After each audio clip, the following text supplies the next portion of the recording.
Shulchan Aruch, written by Maran, Rav Yosef Karo, and of course the Haggah by Rav Moshe Isserlich for the Ashkenazim.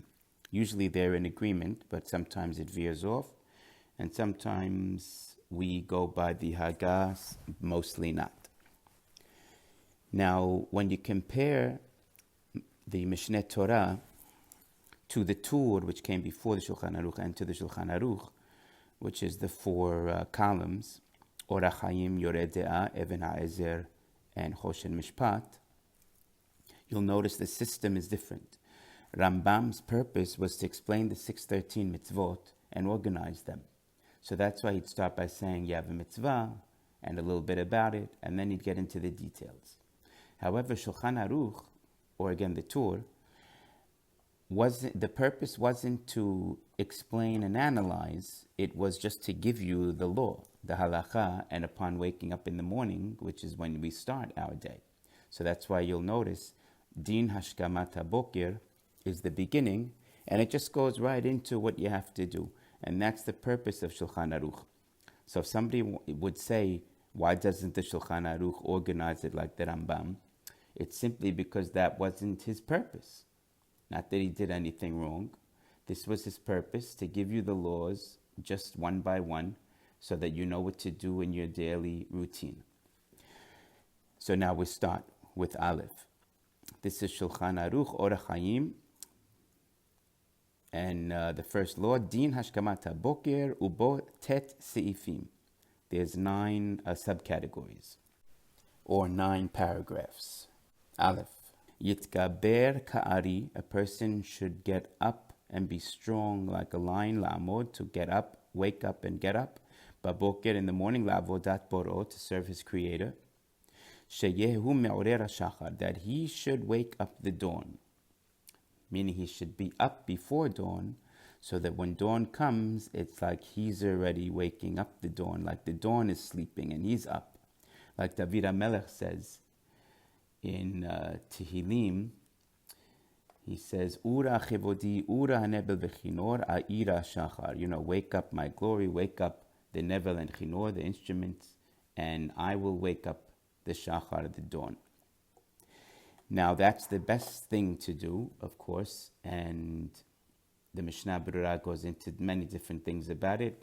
If you went to work or you're going to meet a king, you would get up. So here to greet HaKadosh Baruch Hu in the morning, we have to be strong to get up.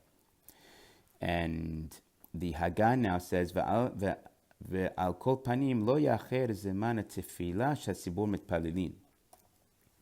If you're not going to be up at the dawn, it's also an inyan, it's a thing to connect day and night, according to the Kabbalah. If you're up before dawn, then you're going to be connecting the night and the day.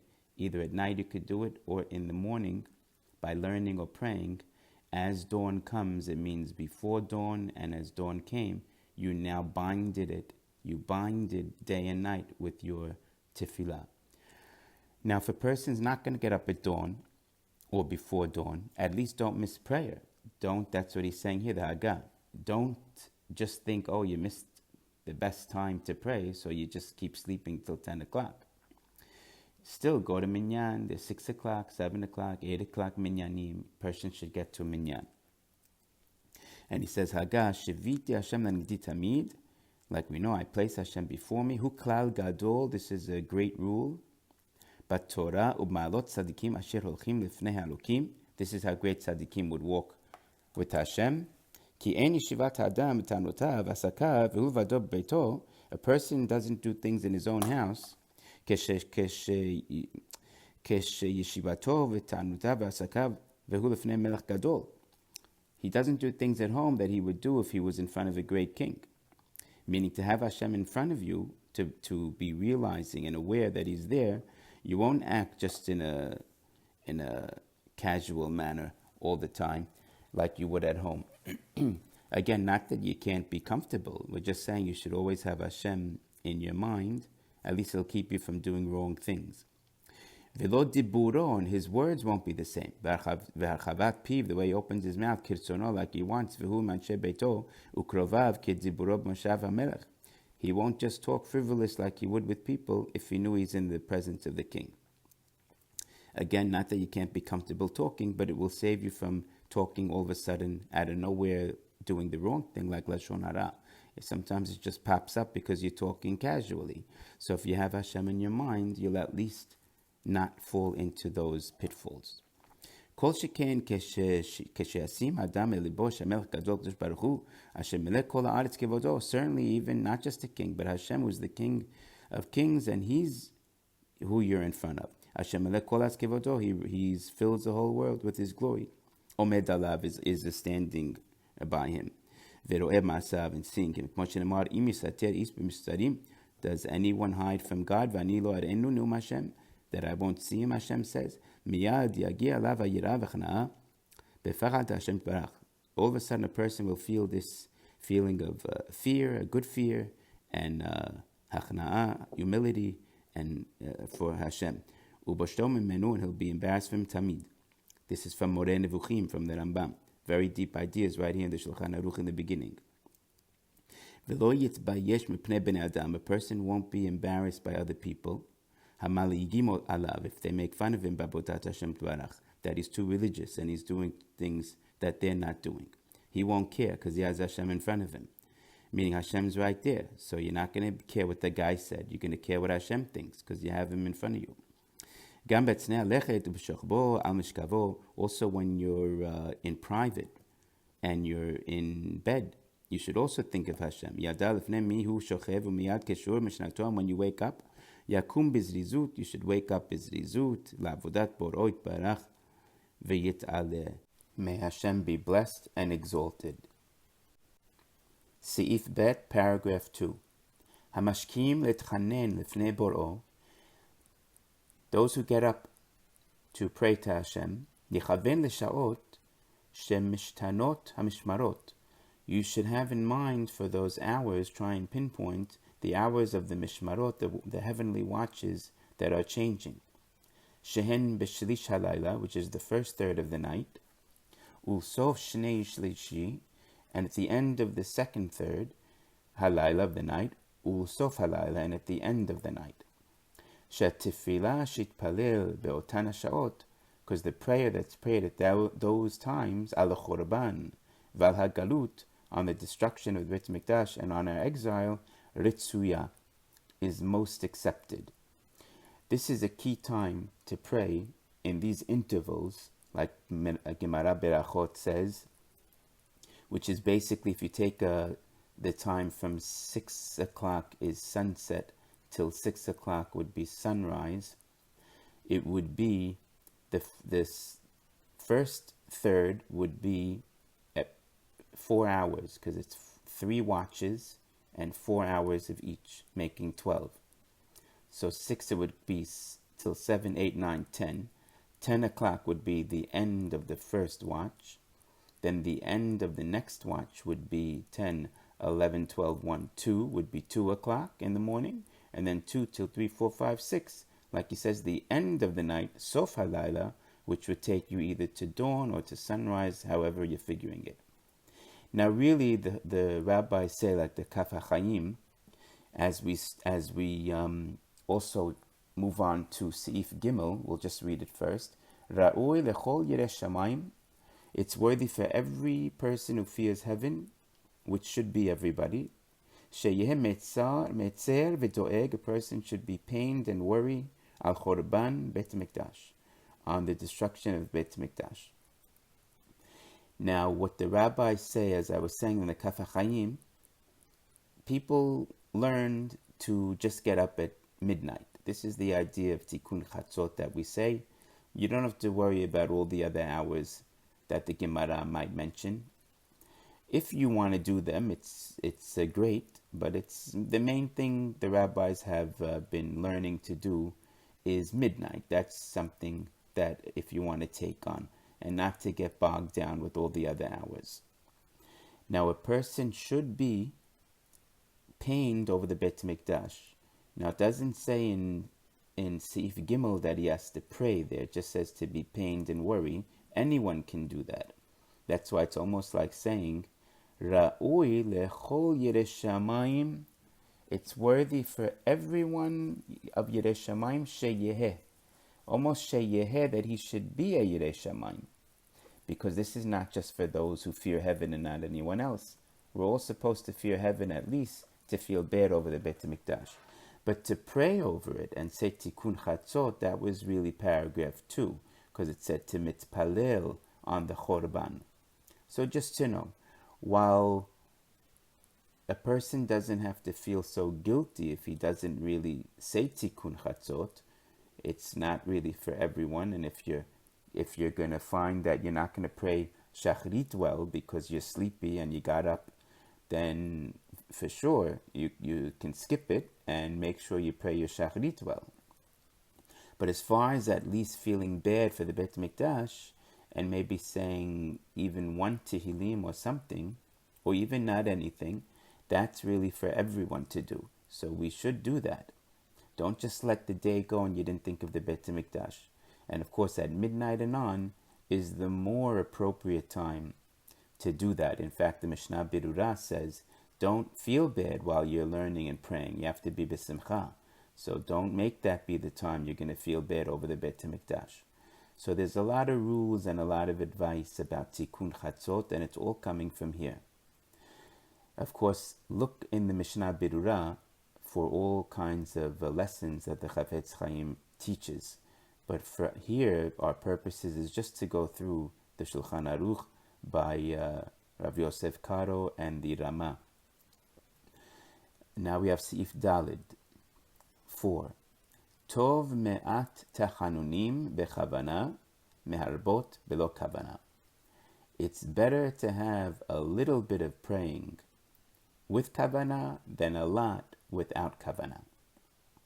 Now, it doesn't mean you can cut your shachrit into half because you'll have more kavana. That's the mandatory prayer. This is really talking about additional prayers. Sometimes you'll have an additional tachanunim, which is like supplication that we'll say at the end of the Amidah. So that can be better not to rattle off so many things. Sometimes they have things in the Sidur. If you want to just say a few things and you'll have kavanah on it, that's one idea. Another idea is, let's just say a person wants to read Tehillim for sick people. So you can knock off 20 of them. Some people want to do half the book or the whole book. But how much kavanah are you going to have? If you want to just read one or two and glance at the translation and try and get a feel for it, that's what it means. Better to do less and you know what you're doing and you're having kavanah than to just do a lot because you think a lot is better. It's not better if you don't have the right understanding. Now, of course, the rabbis say better to do a lot and understand it. Then that's the best.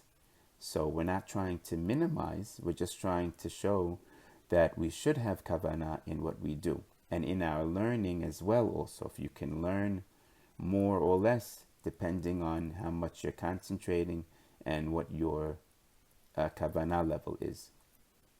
Seif Hey, paragraph 5. Tov lomar parashat ha'akedah. It's good to say the parasha of the Akedah, which our Sidur has it in the beginning. Uparashat haman, the manna, which is not so much in the Sidur, although they recommend it at the end. Va'aseret hadibirot, to say the 10 Commandments, but we don't do that. Uparashat, and the parasha in the Torah of the Korban Olah, Umencha, Ushlamim, Vechatat, Ve'asham. Those Korbanot sections in the Torah. Not the Mishnayot. The Mishnayot we say. This is saying the parasha. Parasha means in the Chumash. Now it's saying tov to say them. It's good to say it. Now it's not saying it's good to say the Ezehu Mekoman, because that's again in the Sidur as mandatory. Even Para Akedah became mandatory because it's really in there. The other things it's good to say. The man, you want to read now the parasha of the Olah and things like that. You have to see how our minhag and our sidur came out. Now, not everyone's sidur is the same. Different minhagim, as we'll see in the next few points. Now, the Haggah here, the Rama, Vedavka biyachid mutar lomar yud dibirot ased dibirot bechol yom. You can't say it alone. No one's saying you can't say the 10 Commandments. Aval asur leomram b'tzibur. You just can't say them in a public manner, which is of the services of the morning prayers. This is because in the Gemara they realized that the people are going to make a mistake and think that that's the only real part of the Torah, the Ten Commandments, and then it makes people think that they don't have to do the other parts of the Torah. So we don't want to make like a show of the Ten Commandments, because people will get the wrong idea. But if you want to say it on your own, out of Shachrit, of course, then it's just learning Torah. There's certainly no reason not to. But not publicly. We don't do it publicly. Sometimes adding is not good. Adding could be subtracting. So we have to follow what the guidelines of the rabbis are. Now we go to Seif Vav 6. Parashiyot HaKorbanot lo yomar ela bayom. The parashiyot of the Torah, again, of the Korbanot, you only say them in the day. Meaning, if you're going to say them, you should only say it in the day, because it's as though you're bringing it, and we only bring Korbanot in the day. And there's another rule anyway, that you shouldn't be reading Tanakh or Mikra without commentary in the night, the first half of the night anyway. So this is just going along with that. Zayin 7. Yisayim Parashat HaOlah, when you finish the Parasha of the Olah, Yomar Yiratzon Milfanecha Sheyeh Zeh Chashuv Umkubal Kilu Ikrabti Olah. You should say, may it be your will that it's as though I brought this Korban of Olah. V'kach Yomar Achar Parashat HaMincha V'Shlamim. Same thing with the other portions, Mincha and Shlamim. Mipnei Shehem Ba'im Bin Dava, because it's like you're bringing it as a extra offering of Nidava.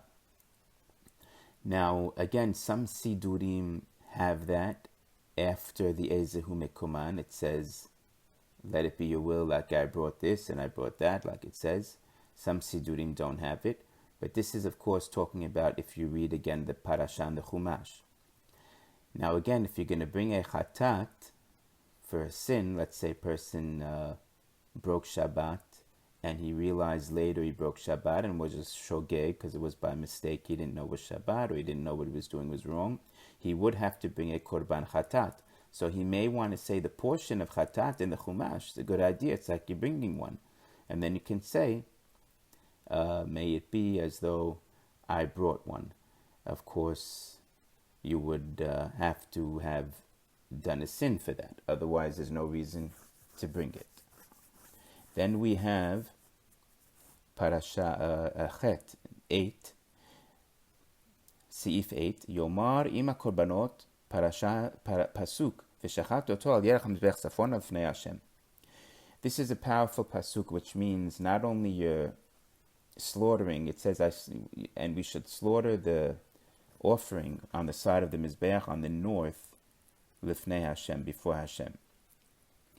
This is a powerful pasuk that has to do with, it's like slaughtering the Yetzer Hara. This is in our tefillah. It's before Ezehu Mekuman. We do say it. Some Sidurim say it in different places. So we should say that, and we do say it, Bezat Hashem. There's another line that we say, Zot HaTorah la'olah, la'mincha, la'chatat, etc. You'll see it there after this. And rabbis say if you're running late and you can't say the korbanot, at least say these two pisukim, because it's like a short summary of bringing all the korbanot. At least you have that.